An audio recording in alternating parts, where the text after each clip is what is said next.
fresh tooth, 3 centimeters, still wet. A fossilized tooth, 18 centimeters, dark as stone, both identical in shape. In 1666, a 6-meter shark was hauled onto a Tuscan deck. 32 fishermen, 1 anatomist, 6 hours of dissection. The discovery changed everything. The royal court called it impossible. The church called it heresy. Steno's report was filed as unexplained. Science measured the dead shark, traced the fossil's age, but couldn't answer one question. How large was the creature that owned the giant teeth?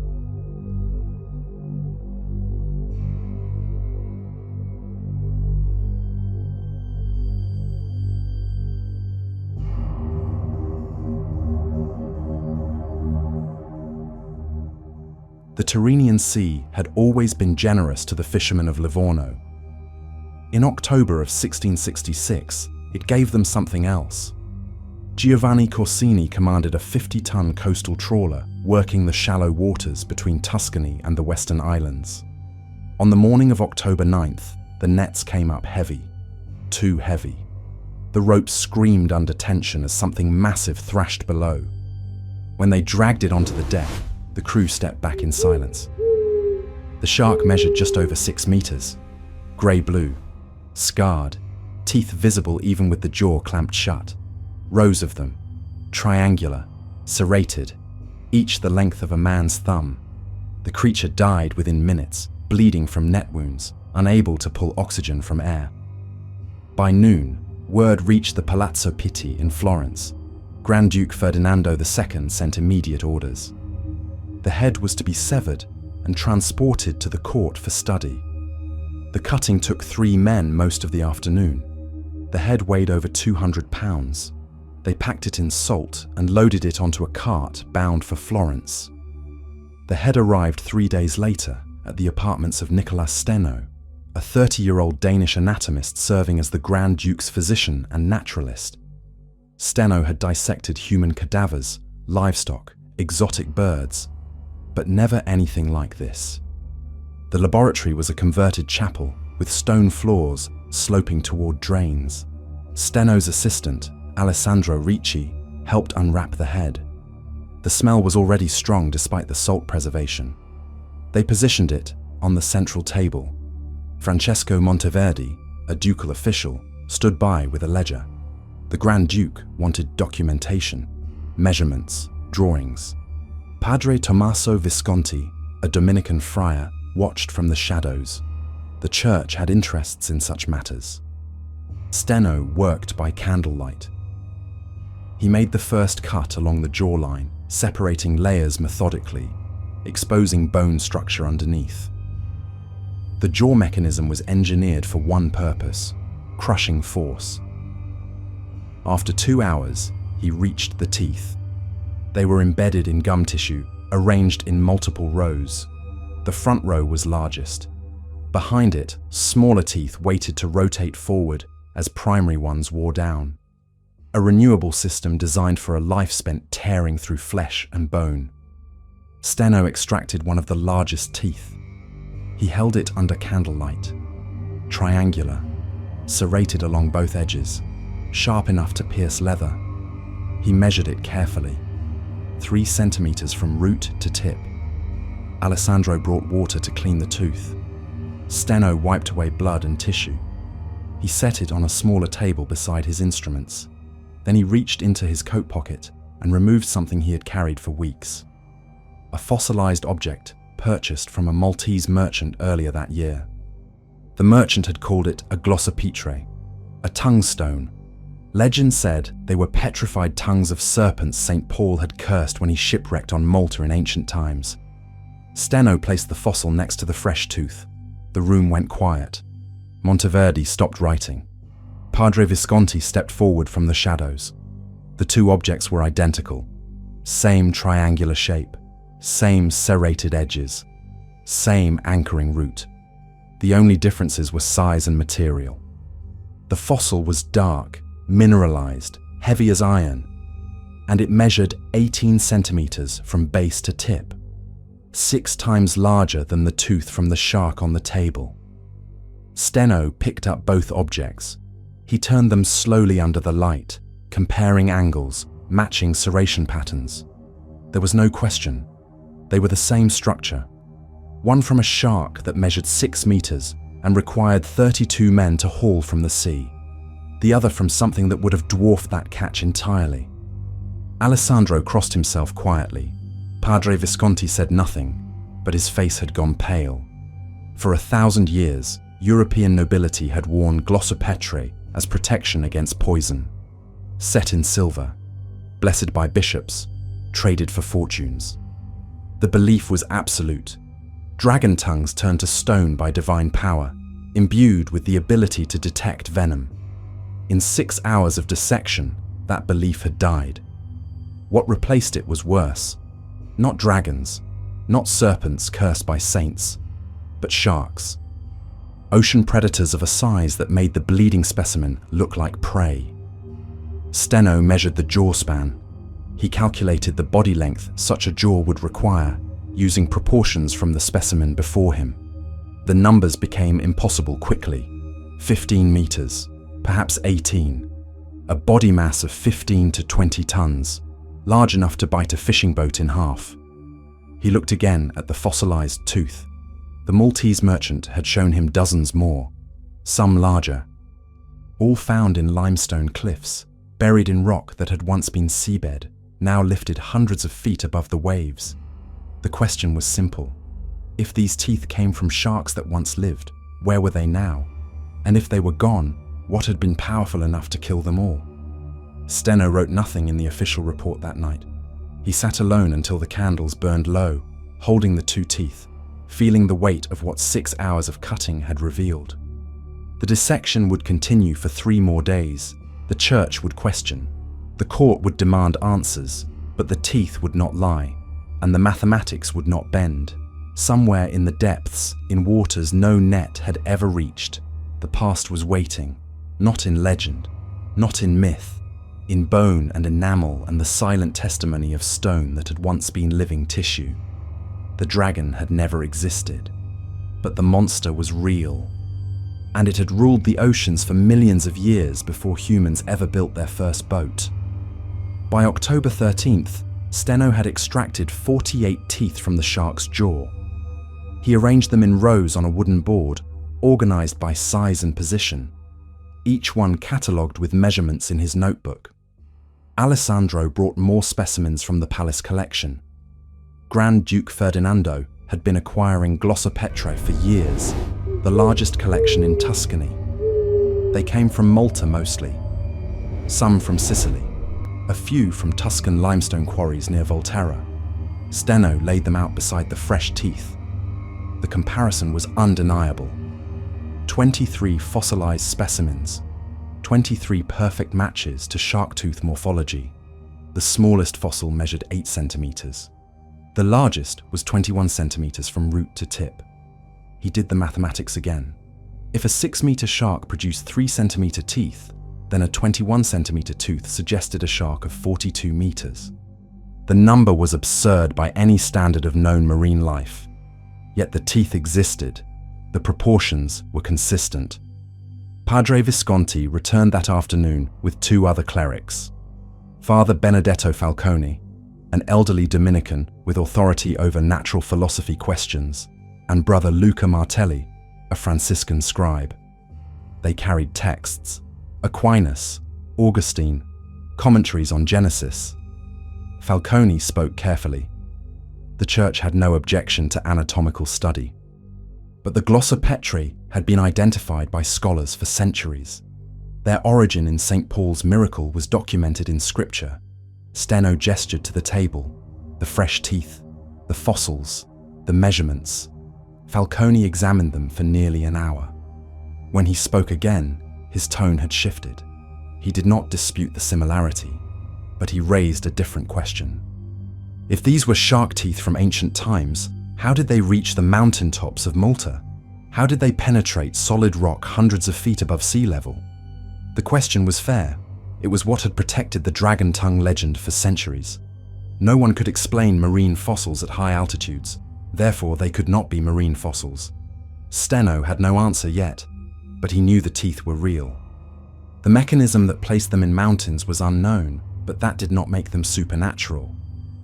Falcone left with a warning. The report must be careful. Rome had authority over doctrine. If the conclusions challenged sacred texts, there would be consequences.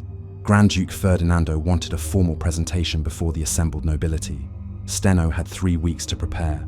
He worked through the nights, documenting the skull structure, the brain cavity, the sensory organs. Alessandro sketched, while Steno dictated. The drawings were precise, labeled in Latin, designed for publication. On October 20th, a courier arrived from Pisa. Professor Marcello Malpighi requested samples for microscopic examination. Steno sent 3 teeth by messenger, 1 fresh, 2 fossils. Malpighi's response came 8 days later. Under magnification, the fresh tooth showed organic cellular structure. The fossilized teeth showed something different. The organic material had been replaced with mineral deposits. The process required immersion in sediment for extended periods, centuries at minimum, possibly millennia. Steno added Malpighi's findings to the growing report.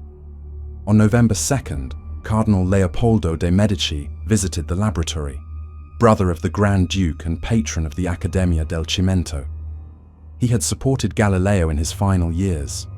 He understood the tension between observation and doctrine. They spoke for 3 hours. Leopoldo examined the specimens personally, asking sharp questions about methodology and evidence. His advice was clear: focus on the anatomy, the comparison between modern and fossil teeth, the physical evidence. Avoid speculation about the age of the Earth or creation timelines. Those questions would invite conflict with Rome. The presentation was scheduled for November 10th. 200 people filled the hall: nobles, clergy, professors from Pisa, merchants who had traded in Glossopetrae. Steno began with the capture: the 6-meter shark, the dissection, the jaw mechanics, the renewable tooth system. Then he showed them the comparison. Fresh tooth next to fossil, 3 centimeters versus 18. Identical morphology. He explained Malpighi's findings, the mineralization process, the timescales required. When he finished, questions came rapidly. How did marine fossils reach mountaintops? If these creatures existed, where were they now? Steno answered carefully. The fossilization mechanism was still being studied. The fate of ancient species was unknown, but the physical evidence was clear. Glossopetrae were teeth, shark teeth, from predators far larger than anything living in the Mediterranean. Count Alessandro Strozzi stood near the back. He had purchased dozens of Glossopetrae over the years, paid fortunes for protection against poisoning. He asked the question that hung over the entire hall. If the dragon tongues were merely shark teeth, did they have any power at all? Steno's answer was direct. They had no supernatural properties. They could not detect poison. They were biological remains, preserved in stone. The silence that followed was heavier than any applause. Padre Visconti approached as the hall emptied. He carried a sealed letter. The wax bore the mark of the Holy Office in Rome. The Inquisition had questions. They would wait for the published report, but they were watching. That night, alone in the laboratory, Steno held the 2 teeth again, the fresh one from October, the fossil from Malta that had been worshipped as sacred. Both were real. Both told the truth. One about the present, one about a past that humans had never witnessed. The report was nearly finished. It would be published in January. Evidence that would outlast any threat from Rome. But there was one detail Steno could not include. When he held the 21-centimeter fossil, when he calculated the size of the creature it came from, he felt something beyond academic curiosity.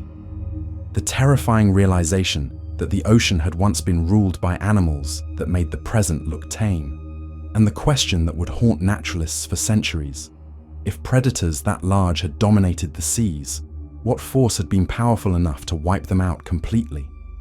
The report was published on January 15, 1667. Canis Carchariae dissectum caput appeared in Latin, printed in Florence. 300 copies distributed to universities and scientific societies across Europe. The title page was modest, just a straightforward description, the head of a shark dissected. But Plate 7 told a different story. A fresh shark tooth beside a fossilized Glossopetrae, drawn to scale. Measurements labeled in precise increments. The response was immediate and divided. From London, the Royal Society sent formal recognition. Henry Oldenburg praised the methodology. Robert Hooke expressed interest in the fossilization process. From Paris, the Académie Royale responded with skepticism. Perhaps different animals could produce similar teeth. Perhaps fossils formed naturally within rock, mimicking biological shapes without biological origin. From Rome, silence. Not approval, not condemnation, just careful observation. The Holy Office was watching, but they made no immediate move. But across Europe, in private libraries and gentlemen's cabinets, a quiet revolution was beginning. Collectors examined their specimens with new eyes. Within a year, the market for dragon tongues had virtually disappeared. Objects that had sold for hundreds of florins now sat worthless in storage. Count Strozzi died in March. His will requested that his collection of 43 Glossopetrae be donated to the Accademia del Cimento, not as sacred relics, but as specimens for study. The transformation was complete, from miracle to evidence. In May, Cardinal Leopoldo arranged for Steno to visit the limestone quarries near Volterra. The Grand Duke wanted documentation of where Glossopetrae were being found in Tuscany itself. The quarry was 40 miles northwest of Florence. Alessandro accompanied Steno. They spent 3 days examining the exposed rock faces. The limestone was layered. Distinct strata separated by thin bands of different composition. The Glossopetrae appeared in specific layers, never randomly distributed. The fossils were embedded in rock that also contained shells, coral fragments, and other marine remains. The evidence pointed to one conclusion. The limestone had formed underwater, as seabed, over enormous spans of time. Then somehow, the seabed had been lifted, transformed into dry land, elevated into hills and mountains. Steno began working on a new theory. If the Earth's surface could rise and fall, if seabeds could become mountains, then the planet's history was far more dynamic than scripture suggested. The fossils were witnesses to transformations that spanned unimaginable durations. He recorded these ideas in private notebooks, building toward a larger work on geology.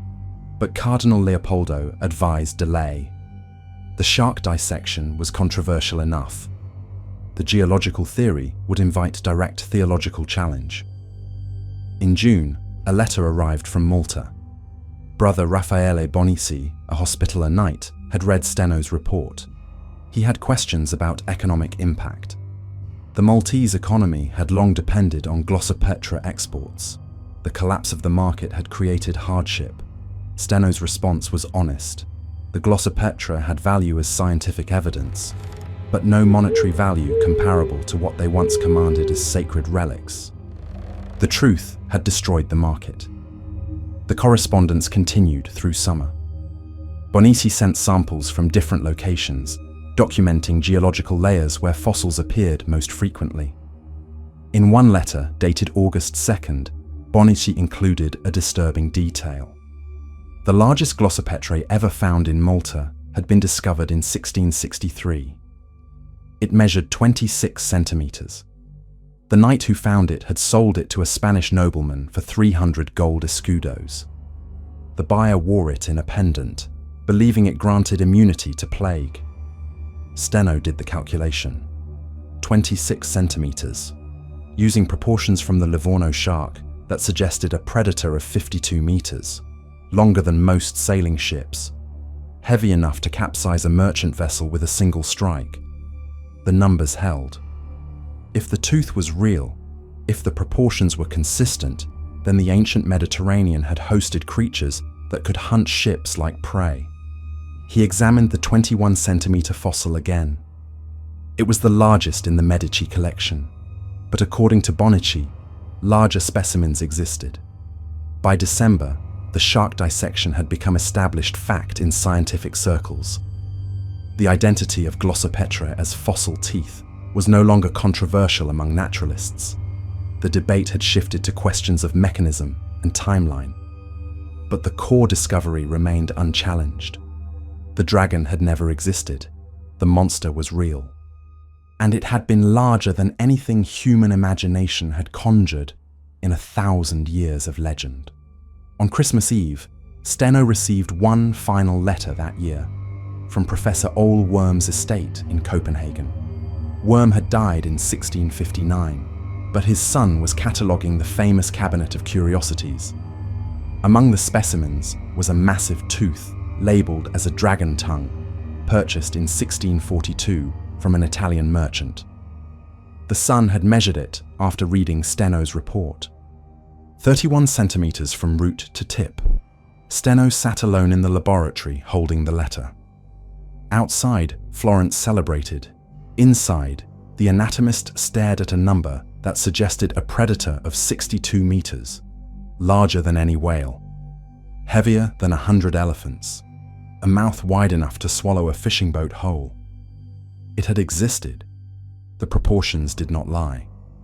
And somewhere in the deep ocean, in the cold Atlantic, beyond human reach, there remained a possibility that haunted every calculation. The facts were straightforward. On October 9th, 1666, fishermen captured a 6-meter shark off Livorno. The head was dissected by Nicolaus Steno over 6 days in Florence. The teeth were compared to fossilized Glossopetrae from Malta and Tuscany. The morphology matched perfectly. The proportions suggested ancient sharks exceeding 50 meters in length. The report was published in January 1667 and distributed across Europe. The best explanation for what Steno discovered is also the simplest. Glossopetrae were exactly what they appeared to be under careful examination: fossilized teeth from extinct species of massive sharks.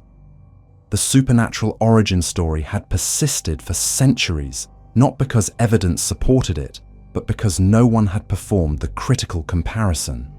The teeth existed in isolation. Without modern shark specimens for reference, without systematic anatomy, the connection was invisible. Steno's dissection provided that reference point. The fresh teeth from the Livorno shark were small enough to measure, recent enough to study, ordinary enough to understand. Once that baseline existed, the fossils became readable. Their size indicated larger versions of the same animal. Their mineralization indicated vast age. Their presence in limestone indicated ancient seas that had since become dry land. The mathematics were brutal in their clarity. A 3-centimeter tooth came from a 6-meter shark. An 18-centimeter tooth required a proportionally larger animal. A 31-centimeter tooth, like the one documented in Copenhagen, suggested a predator of 62 meters. The ratios were consistent across all specimens. There was no ambiguity. The ancient Mediterranean had been home to predators that dwarfed anything living in Steno's era. The extinction mechanism remained unknown in 1667. Steno had no concept of ice ages, climate shifts, or ecosystem collapse. But he understood the logical necessity. If teeth this large existed as fossils, and sharks this large did not exist in the present, then something had eliminated them. The ocean had changed. The world had changed. And the creatures that once ruled the seas had failed to survive that transformation. The implications extended far beyond sharks. If species could disappear entirely, if the natural order was not fixed and eternal, then the world was more unstable than Scripture suggested, more dangerous, more indifferent to human assumptions about divine design. The Glossopetrae were not just evidence of giant sharks, they were evidence of deep time, of worlds that existed before human witness, of transformations that occurred without human permission. The consequences were immediate and lasting. The Glossopetrae market collapsed within 18 months of publication. Merchants across the Mediterranean lost fortunes. Maltese families that had excavated fossils for generations found their primary income gone. The economic disruption was real and painful. Count Strozzi died in March, his collection of protective talismans now worthless. Brother Bonici reported hundreds of workers displaced as the trade disappeared. But the intellectual transformation was irreversible. By 1670, no serious naturalist in Europe believed Glossopetrae were dragon tongues. The debate had shifted entirely to questions of geology and time. How old were the fossils? How had seabeds become mountains? What did the layered strata reveal about Earth's history? Steno's geological notebooks, though unpublished during his lifetime, would eventually become foundational texts for stratigraphy. The Church responded with caution rather than condemnation. The Holy Office watched but did not move against Steno directly. His language had been careful enough. His focus on observable anatomy rather than theological speculation had protected him. Cardinal Leopoldo's advice proved sound. The shark dissection could stand on its own. The geological implications could wait. Steno himself converted to Catholicism later in 1667 and eventually became a bishop, abandoning active scientific research. But his method survived. Observation over legend, measurement over miracle, evidence over authority. The teeth had proven that sacred tradition could be overturned by careful examination of physical specimens. The practical impact was equally significant. The shark head from Livorno was preserved and remained in the Medici collection for decades. The 48 extracted teeth were distributed to scientific institutions across Europe. Steno's anatomical plates became standard reference materials. The methodology he demonstrated, comparing modern specimens to fossil remains, became fundamental to the emerging science of paleontology. The question that haunted Steno in those final months of 1667 was not whether the teeth were real. The evidence was absolute. The question was what their reality meant for human understanding of the world. For 1,000 years, people had carried these teeth as protection. They had prayed over them, paid fortunes for them, built entire belief systems around their supernatural power. And those beliefs were not random. They came from fear, real fear, the kind that drives humans to seek control over forces they cannot understand. The teeth did not protect against poison. They were not blessed by saints. They held no magical properties. But they were evidence of something genuinely terrifying. Proof that the ocean, which humans depended on for food and trade and travel, had once been the territory of predators large enough to make ships irrelevant. That the world humans thought they understood had been fundamentally different in the past, and that nothing guaranteed it would remain stable in the future. The dragon was a comforting lie, a monster you could name, categorize, place in the hierarchy of creation. Something that fit into the story humans told themselves about their place in the world. The Megalodon was an uncomfortable truth, a predator so large it resisted comprehension, a creature that had existed without human witness, thrived without human awareness, and vanished without human understanding. Evidence of timescales that made human history look brief. Evidence of forces that operated beyond human control. Steno had given the world the truth. He had proven his case with measurements that could not be disputed. He had destroyed a 1,000-year-old legend with 6 hours of careful dissection. But he had also revealed something that no one in 1666 was prepared to accept. That the natural world was stranger and more brutal than any myth. That the past was vast and largely unknown. That the safety humans felt was built on the temporary absence of creatures that had once dominated the planet. The teeth were real. And they would not stop being real, no matter how uncomfortable the truth became. The only question that remained was institutional. The evidence was documented. The methodology was sound. The conclusions were unavoidable. Why did truth require a dead shark when institutions controlled all knowledge?